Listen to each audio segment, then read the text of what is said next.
Les installations de pêche de la compagnie Robin devaient se suffire à elles-mêmes et ne manquaient de rien.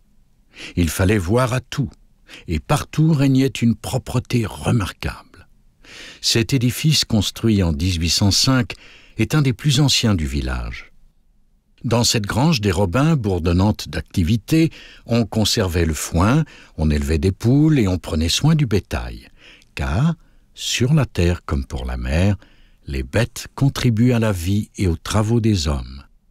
Plus tard, même à l'époque des tracteurs, la force animale sera toujours sollicitée pour certaines tâches particulières. Ainsi, en 1950, l'illustre photographe américaine Lyda Moser, engagée par le magazine Vogue, prend un lumineux cliché d'un cheval tirant sur la grève de lourdes charges de morue. En 1956, cette ancienne grange allait connaître un destin extraordinaire. L'artiste Suzanne Guittet et son mari Alberto Tommi, peintre florentin, entreprennent la restauration de l'édifice afin de fonder le Centre d'art de Percé, un des premiers et des plus importants centres d'art du Québec. On y aménage un petit théâtre, une galerie d'exposition, un cinéma et différents ateliers.